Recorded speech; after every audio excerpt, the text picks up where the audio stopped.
All India panther सेनेचे राष्ट्रीय अध्यक्ष दीपक केदार यांच्या कार्यप्रणाली व नेतृत्वावर विश्वास ठेवून या निर्धार आणि संवाद बैठकीत आदिवासी, दलित, बहुजन वर्गातील असंख्य तरुणांनी ऑल इंडिया पॅन्थर सेनेत पक्षप्रवेश केला।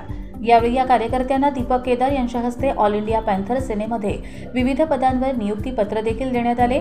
यावेळी ऑल इंडिया पॅन्थर सेनेचे रायगड जिल्हाध्यक्ष नरेश गायकवाड, गोपीनाथ सोनावणे, प्रवक्ता संदेश भालेराव यांनी देखील उपस्थितांना दीपक केदार यांच्या कार्याची माहिती देऊन मार्गदर्शन केले।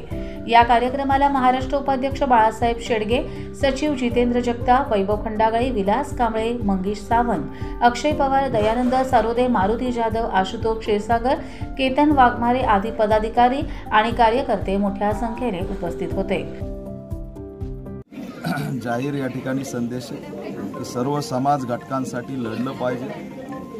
आज ठराविक 2 गटांसाठी त्यांच्या विकासाची, त्यांच्या शिक्षणाची भाषा होते, पण जवळपास सामाजिक न्यायापासून वंचित असलेले आदिवासी, मुस्लिम, दलित या ठिकाणचे भटके, विमुक्त आणि गरीब बहुजन यांचा कुणीच वाली राहिलेला नाही आणि त्यामुळे त्यांच्या सामाजिक न्यायाचा संघर्ष या ठिकाणी निर्माण करणे आणि राजकीय भूमिकेतून आपण सर्वांनी सामाजिक आणि आर्थिक शैक्षणिक उन्नती राबवणे हे जे काही धोरण आहे तेच आजच्या मेळाव्यातून आम्ही मांडलेलं आहे। आणि येणाऱ्या विधानसभेच्या निमित्ताने याआधी आम्ही या ठिकाणी राजकीय भूमिका लोकसभेत मांडली संविधान वाचवण्यासाठी।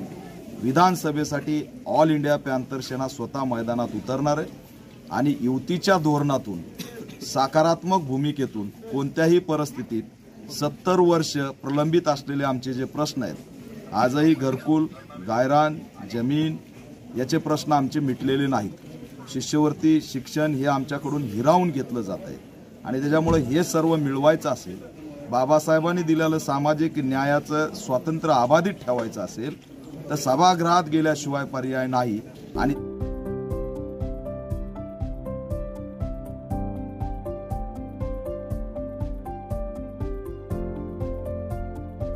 कर्जत लाईव्हसाठी जतीन मोरे, वाघोशी।